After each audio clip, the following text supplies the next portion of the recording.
روزا نازنین من، دنیام کمی غمگین تره. چشمای تو داره منو به مرز طوفان میبره. گریه نکن نترس از این تاریکی های دم بدم، که من هنوز مثل قدیم عاشق لبخند تو.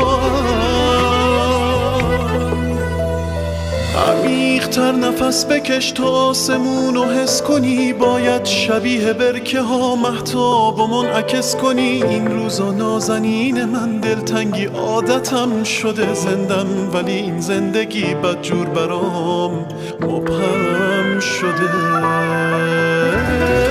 عمیق‌تر نفس بکش تا آسمونو حس کنی، باید شبیه برکه ها مهتابو منعکس کنی. این روزا نازنین من، دلتنگی عادتم شده زندم، ولی این زندگی بدجور برام مبهم شده.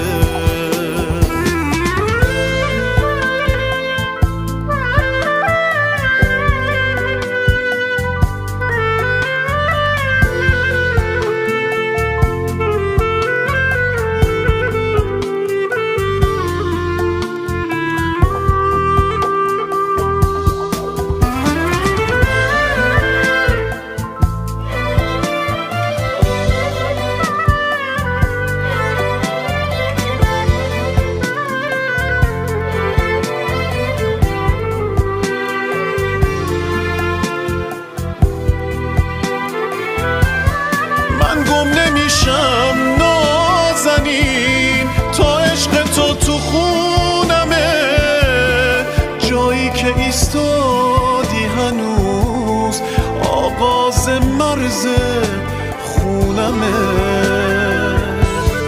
من این وره دل واپسی، تو اون سوی پنجره ها، آهسته تر قدم بزن اما نترس، با من بیا.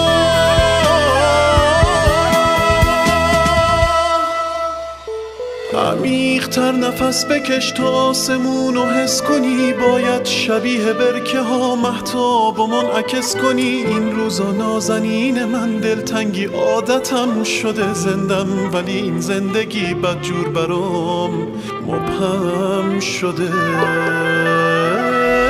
عمیق‌تر نفس بکش تا آسمونو حس کنی، باید شبیه برکه ها مهتابو منعکس کنی. این روزا نازنین من، دلتنگی عادتم شده زندم، ولی این زندگی بدجور برام مبهم شده.